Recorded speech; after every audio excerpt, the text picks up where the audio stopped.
It is an old Paula Abdul song. Yeah?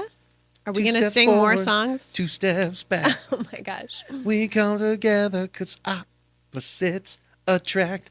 It ain't mission, just a natural fact. We come together 'cause opposites attract. We are just full of the songs today. It seems that way. All right, ladies and gentlemen, welcome to the Dallas Daily Show. I assume we were already recording that. Today's conversation is 2 steps forward, 1 step back? Yeah. Yeah, all right. We're still talking with Meg. Let's get into the conversation. Oh, is that my cue? No, just giving it space for the edit. Okay.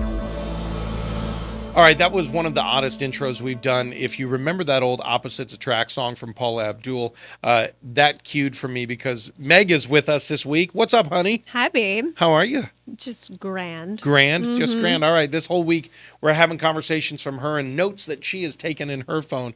And she had a random note that said 2 steps forward, 1 step back. And as soon as she said it, right before we started recording, in my brain, that old Paula Abdul song, Opposites Attract. But again, just like yesterday's party in the USA, we're not going to do a bunch of singing on the pod this week. We're not going to do it. We could duet, though. I mean, should we end Friday's episode with a song babe, together? It's been a while. I don't know. What song would we even sing? Something from a musical. We should probably get into the topic. All right, so you wrote this phrase down, and I'm just going to have you read what the note is on your phone because you didn't actually remember the story or what occurred. Correct. And so just read what you wrote and let's talk about it. Sure. 2 steps forward, 1 step back. It happens because we move forward too quickly. We take ground that we aren't ready to take. We were tired of just standing in that same spot for so long, so we pushed ourselves forward to take that second step. But what happens is we didn't get the lesson from the first step that actually allows us to take the step forward and then own that new ground. So it's about getting the lesson from the first step before you take the second step. Well, and there's a whole thing in there about impatience. Oh, for sure. Yeah, I think often, and this is kind of, technically this is our Mind Shift episode of the week. Okay. So when we talk on the Mind Shift episodes midweek, it's always about this 2 potential future yous. Mm-hmm. You're familiar with this. So there's a future you that you want to avoid, everybody. There's a future you that you want to embrace. And in this version of future you, what we typically do and where we take the step forward in the wrong direction sometimes comes from a place of impatience. I love what you said there. It's like we get impatient. Well, we do because progress is not always linear. Yeah. And I think in general, human beings, we want it to be. It's like if I do A and B, I'm going to get to C. Yeah. And it just doesn't always work that way. In fact, my buddy, Atomic Habits guy, what's James his Clear. name? My buddy James Clear. He talks about that. Another early bald on in white his man, book. by the way. Why do you follow all these bald white men? I guess I have a thing so for bald awkward. white man, babe. But he actually refers to that as the valley of disappointment because we have this expectation that our progress is going to just slope right up as it should. Yeah. And so that space underneath of what we imagined it to be, this expectation and the reality of where we actually are. Yeah. Yeah, it's disappointing. Yes, it's impatient. It's like, how long do I have to stay here before the change happens? Yeah, that might have actually been the prompt for the note. Because I know you've been reading that book. Yeah, it might have been. lot. And so I think sometimes we get so uncomfortable trusting the process that we just push ourselves forward. Like, I don't want to be here anymore. Shouldn't still be here. Yeah. I've done X, Y, and Z. I've done all the things. I should be in a different place.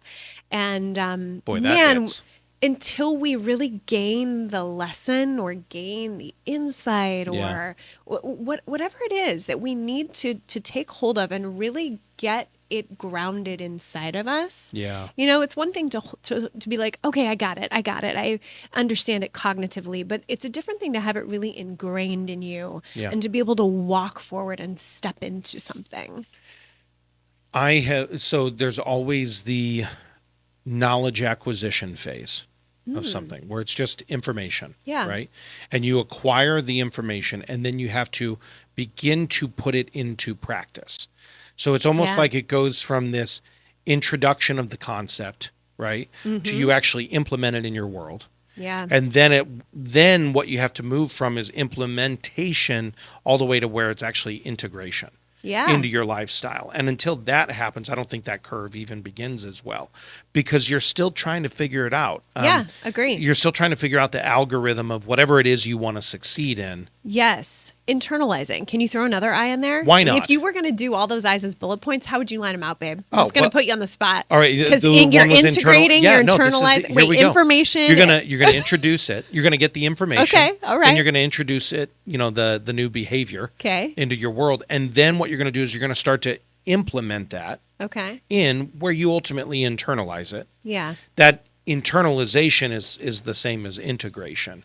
So I mean, I can give you two separate He's eyes. so good, you guys. He loves acronyms and he loves I love alliteration. alliteration. Yeah, acronyms and alliteration, and those both start with A. Those are his favorite things. So I just wanted to put him on the spot and see if he could do it. You did. A+.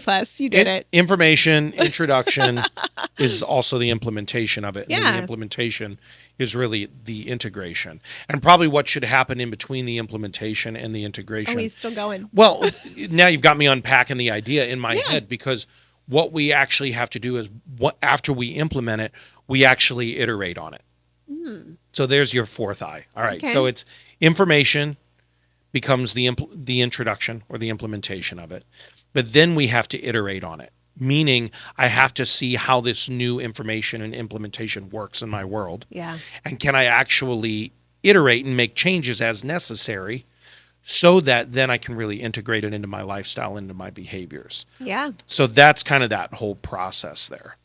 You really made me do good. it. You made me do it. I know, This is on I you. did. I made you do it. But you did it well, so it's fine. So go back to this concept, though, really quickly, is speaking of another I word, impatience. So we try this thing, and on the first step, things are working. And it's like we've started to now integrate those into our world, Yeah. but we even get patient in that level of success. We do. Or that level of integration. So people then move quickly to the next thing when they might not be ready for scaling. It's so true. Yeah. Yeah. I think long-term change, long-term success, put whatever, what is that, a noun? What is that? Put whatever word there you Yeah, want it's to a put. noun. Thanks. I was hoping you'd correct my grammar at some point over these. And you know how I feel about the grammar? Long-term change, long-term impact, long-term I don't know why I went German. We know why I went German on that. We did. I'm just going to cut it off. We're Yeah, just cutting I it should off. probably just cut it from the pod. It takes time. All I'm trying to say is it takes time. That's right. And we're in such a culture of like, we want it now, we have it now, everything's at our fingertips all the time. Everything we want is at our fingertips. The other night at the dinner table, we were trying to find a family show to just watch all together. And my son pulled out his phone. He's like, let's just ask Jarvis, because that's what he calls his Chat GPT app. So he's like, hey, Jarvis, what's a good family show that we can watch? Here are the ages of the boys in our family. And sure enough, Jarvis gave us like 4 or 5 recommendations right there on the spot. So we want everything to be instant. Yeah. But man, if you really want to own that second step and have real gains, then you've got to sit in that uncomfortable space and allow the work to get in you. That's huge. So most people get stuck on gathering more information. But the transformation that we want is actually in ownership. And until we own it, Yes. it never goes. It's just more information for us to spew or reply back to people. Yes. The mind shift is when we talk about this idea of this future you that we want to become, what we're doing is we're actually saying, what's the operating system from this version of me that I want to be? Then introducing or implementing those beliefs and behaviors, but that ownership of actually integrating it in my world and iterating the various versions of me, that actually takes the time. Yeah. But what happens is because we're so caught on these old trajectories of old beliefs, old behaviors, it's like, no, I just need more information, as though information will cure us. Yeah. Well, it's like, to go back to my James Clear example. Yeah. I can read his book and I can know about what the Valley of Disappointment is and I can quote it to you. Right. But until I'm practicing the 1% change every single day that he talks about, like until I'm living that out, like I'm trying to remove seed oils from our house at present, and it's a process, they're everywhere. So it's like, okay, Meg, everything in me wants to just make a blanket statement and change everything all at once. And it's say no more French fries, no more all the things, right? But that's also not realistic for our family at this point of where we are. But can I do 1% today? Yeah. And can I own that? I can. Can I do 1% tomorrow? Yeah. And own that? Yeah, I can. And pretty soon those 1% add up, and I do own that revelation. Yeah. And then I can step it forward. That's really good. I want to go back to the valley of disappointment here in just a moment. So hold on to that thought. Ooh, okay. Because first we actually have to check in with our sponsors. So we're going to wait and we're going to come back to that valley of disappointment because I think I'm a tour guide for it. All right. We'll be right back after this word from our sponsors. This episode of the Mind Shift is actually brought to you by the Shed Fat Fast program. Look, if your belly has been hanging around like it pays rent, it's time to listen up, my friends. Joel Staley, his Shed Fat Fast program has helped now over 1,400 professionals drop 25 to 50 pounds within 12 weeks. I am not kidding, 25 to 50 pounds within 12 weeks. And he uses a specified fasting protocol that actually works. No 16 and 8s and none of that stuff. No weird shakes, no rabbit food, no 6 tiny meals nonsense. I'm in the program right now, and trust me, it's not hype. It's results. And I still get to eat my ribeye steaks.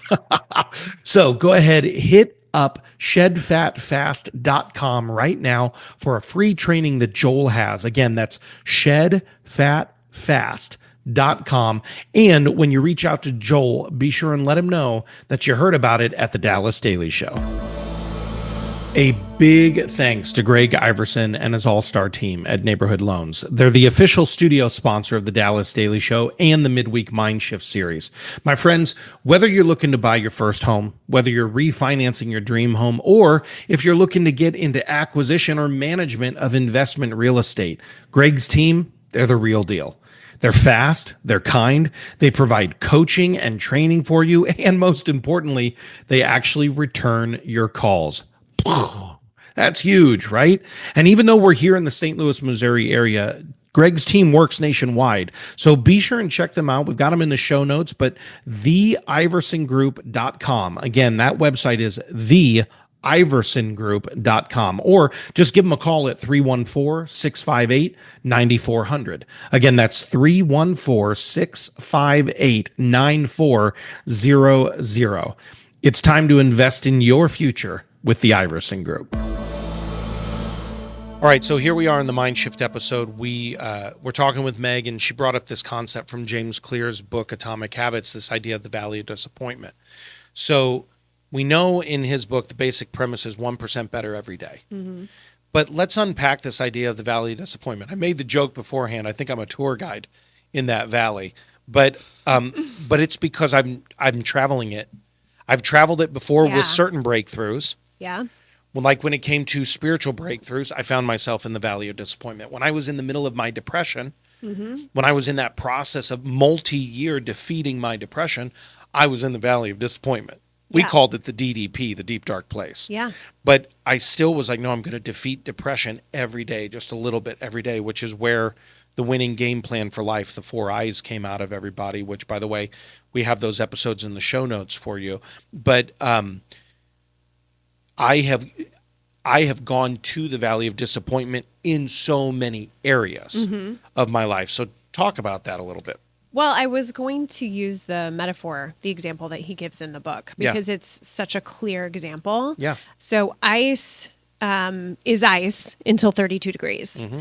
And then it begins to melt at anything above 32. 32.1, it begins to melt, right? So he's using the example of our habits are the compound interest of self-improvement, of growth, or whatever. The interest compounds, which is the 1%, 1%, 1%. So, 27 degrees, frozen. 28 degrees, frozen. 29 degrees, frozen. Yeah. 30 degrees, frozen. Feels like nothing's happening. I'm getting very impatient. I'm still frozen. I'm doing all the things. Yeah. I'm still in ice, But all of that magnifies with the consistent daily 1%. Yeah. And the compound interest shows up then when you hit the 32 degree mark. Yeah. And all of a sudden the melt happens. And it's like, you get that sigh of relief and something new begins to occur. Transformation actually begins to occur. Yeah, absolutely. Yeah. I think that's a beautiful metaphor. James's book is really good. Yeah. There's a reason it's a multi-time international bestseller. Right. I think that compounding effect is really important. But what happens in that valley of disappointment is because we're not seeing a result. Mm-hmm. Do you think there's a way to maintain motivation even in that valley? Oh, wow. That's a great question. Or maybe a better way to ask it. How do you maintain consistency? You, Meg, how do you maintain consistency in one of those places where you're not seeing results? You're like, I got to remain consistent. What have you done mentally or emotionally to maintain consistency? You know, I love the concept of 1% because it's like anybody can take a bite or move an inch or do a single push-up or eat some broccoli. Yeah. I think for me, I've always been a just add one is something I have come back to regularly in my life because it's so much of diet culture and just whatever. It's about like, well, you can't have this and you can't have that and put your phone down and you're scrolling too much. And it comes at it from a negative perspective of the don'ts. And I personally instead like to focus on the do's. Like, what can I do that is productive and proactive today? And by just adding one thing, like what is the one thing that I can do? Yeah. It keeps it simple enough, I think. Sure. Well, a couple of weeks ago, we did MindSHIFT quick tips. Mm-hmm. And what ended up coming out, and it was what ended up coming out in those episodes was the overarching theme was consistency. Oh, yeah. And the MindSHIFT episode 2 weeks ago was consistency amidst adversity. Yeah, I think somebody I know has a quote about a commitment to consistency will that's one of my ultimately quotes. Transform you. Yeah, so the full quote. Give me the full quote. I only had a partial quote. I wrote this years ago in the Power Playbook program, which has transformed over the years and is now part of the C to S Academy. But the concept here is motivation will excite you. Inspiration will ignite you, but it is a commitment to consistency that ultimately will transforms you. Yeah. That is a great quote, honey. I think it should be on a meme. Put it on a meme. It's weird. So Dallas Amsden and James Clear, guys, they're practically the same level. No, I'm going to get him on a pod, and I'm going to title the pod Two Bald White Males. Oh, shoot, that's funny. At 1%. The idea here, and by the way, when you look at photos of him by me, it's kind of like, whoa, that's freakishly similar. Yeah. But someone's going to do that now and be like, no, they're not, Dallas. The idea, though, is it's really easy to start the spark. Mm-hmm. It's not as easy to keep the flame. Yeah. And so what do you need to do? And this is the drive home point, I think, for all of us today, everybody, is the question becomes, the mind shift that we need to have is we don't need to start another spark. We don't need to light another idea. Instead, there are things you've tried to do over and over again, and they get snuffed out by the busyness of our world. They get snuffed out, as Meg said, by the phones, by the distractions, by all the things. And so we have a really hard time maintaining consistency. And one of my coaches had said at one point, they said, if the program, quote unquote, this was a CrossFit coach, if the program you're choosing, if you can't be consistent in it, it might not be the right program. Yeah. And I would dare say, if you can't maintain the consistency in what you're doing, it's not necessarily that it's the wrong thing. It's that you haven't broken it up into small enough wins. You haven't broken it up into the 1%. Yeah. And if you can break it up into the 1%, then you just say, here's what I must do every day. And eventually, as James talks about that exponential, after you get past the valley of disappointment, that exponential curve that begins to occur is you don't change the 1%. Yeah. At that point, all of a sudden you don't explode into this. It just compounds. You just, 1%. I think that's such a beautiful thing. Yeah. Here's to ice melting. Here's to 1%. Here's to owning the second step. Here's to owning the second step. I love it. All right. So everybody, in your world, if there's a place where you're thinking, oh, I need to maybe just scale back what I've tried to do multiple times and failed, you haven't failed. You just simply need to take that step back and say what was working at step number 1, repeat, repeat, repeat, Repeat, 1%, 1%, 1%, 1%. Don't let the valley of disappointment get you. It is the mind shift that's going to help project you to who you want to become. So that's your thought. That's your takeaway for the day. Meg, I loved this one. Thanks for being part of a mind shift episode with me. Yeah, you betcha. I'm going to let you sing us out. You guys know what to do here. Check out all the resources you need. And Meg, have a championship day. Thanks for listening to my dad's podcast. For more tools, go to DallasDailyShow.com. Be sure to like, subscribe, and share. Thank you.